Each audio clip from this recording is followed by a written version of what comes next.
हरियाणा महिला आयोग की अध्यक्ष रेणु भाटिया सोनीपत में हियरिंग के लिए पहुंची थीं, जिसमें 9 शिकायतें आई थीं, जिनमें से कुछ शिकायतों की जांच के आदेश दिए गए हैं। भाटिया ने जानकारी दी है कि वो खुद भी मानते हैं कि आज सहनशीलता की कमी है या फिर जागरूकता ज्यादा हो गई है, जिस कारण शिकायतों में लगातार बढ़ोतरी हो रही है।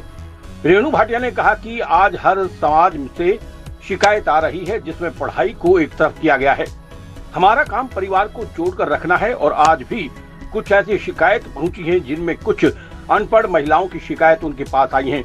महिला आयोग की उपाध्यक्ष के मामले में कहा कि ये घटना दुखद है और मामले में सरकार और आयोग ने कोई भी हस्तक्षेप नहीं किया है।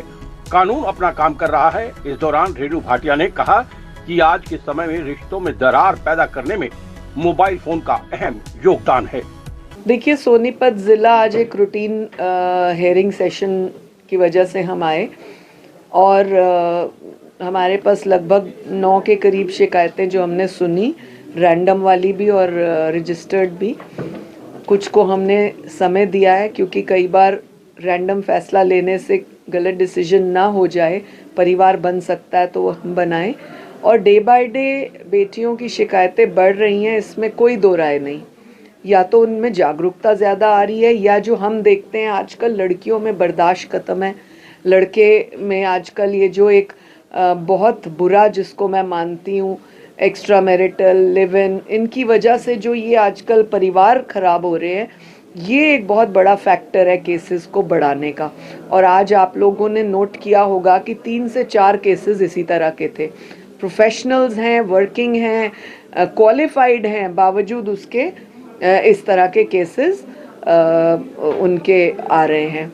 तो मुझे लगता है कि कुछ लोगों को काउंसलिंग की आवश्यकता है।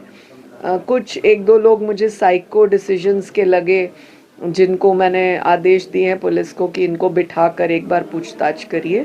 तो डे बाय डे ये केसेस हमारे ज़्यादा बढ़ रहे हैं। मैं जानती थी क्योंकि मैं सोनीपत आई हूँ और जिसके खिलाफ ये कार्रवाई हुई है वो सोनीपत ज़िला से संबंध रखती थी, तो मुझसे ये प्रश्न ज़रूर किया जाएगा। लेकिन आपने ये देखा, सरकार 0% करप्शन टॉलरेंट सरकार है।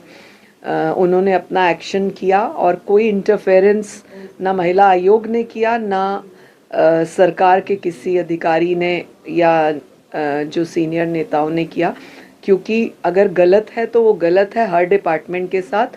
लेकिन मुझे इस बात से बहुत आघात है क्योंकि जब से मैं इस महकमे में आई हूँ, कम से कम पिछले 3 वर्ष एज चेयरपर्सन की अगर मैं बात करूँ, इस महकमे को छोटे बच्चे की तरह हमने अपग्रेड किया है। और दुख हुआ मुझे कि अगर हमारे ही महकमे में इस तरह की बात आए, क्योंकि हम वो महकमा है जो दूसरों को आदेश देते हैं ईमानदारी और इंसाफ से बात करने के।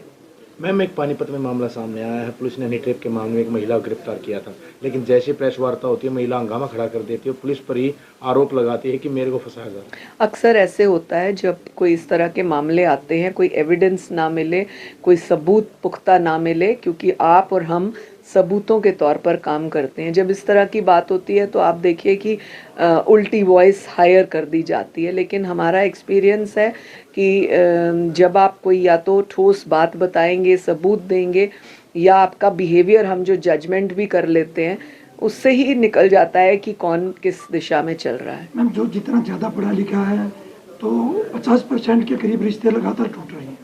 देखिए, पढ़ाई का यहाँ कोई मैंने देखा आयोग में पिछले 3 वर्षों में जितनी शिकायतें आई हैं, पढ़ाई का कोई महत्व नहीं माना गया।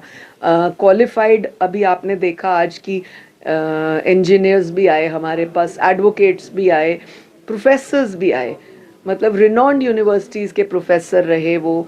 तो मुझे कई बार ऐसे लगता है कि शिक्षा तो कोई महत्व ही नहीं रखा यहाँ पर। और आप ये देखिए कि कई बिल्कुल गांव की औरतों के केस थे। तो अपराध तो पढ़े लिखे का हो किया गया या बिना पढ़े लिखे का, ग्रामीण किसी अनपढ़ का, अपराध तो अपराध है। और बेस एक ही है, रिलेशनशिप खराब करना, परिवार ना बनाना, दूसरी जगह रिलेशन रखना। आजकल मोबाइल जो एक सुविधा तो है, पर इस तरह के रिश्तों में बहुत बड़ा अभिशाप है। IIT का एक मामला सामने आया है, उसमें एक प्रोफेसर पर एक मैडम ने आरोप लगाए हैं। मामला दर्ज तो हो गया पर अभी तक गिरफ्तारी क्यों नहीं? हम लोग डिपार्टमेंटल एक बार पूरी डिटेल लेंगे, क्योंकि जो भी हमारे सामने बात आई वो एक्स डायरेक्टर को बताया, एक्स फलाने को बताया, तो हम उन एक्स ऑफिसर्स से पूरी डिटेल मांगेंगे। ज़रूरत पड़ी तो उनको अपने ऑफिस बुलाकर उनके बयान दर्ज करेंगे। इतने बड़े इंस्टीट्यूट में भी हो शोषण के अगर इस तरह के मामले सामने इसी बात का दुख है कि पढ़े लिखे लोग भी यही तरह का अपराध कर रहे हैं, जो कि एक छोटे गांव में रहने वाले अनपढ़ लोग। मैं जींद एसपी के खिलाफ मामला आप कार्रवाई कर रहे थे, उसमें क्या हम लोग इंतजार कर रहे हैं उस रिपोर्ट का, और मेरे को लगता है हमने महिला आयोग ने अपनी पूरी ड्यूटी ईमानदारी से निभाई है।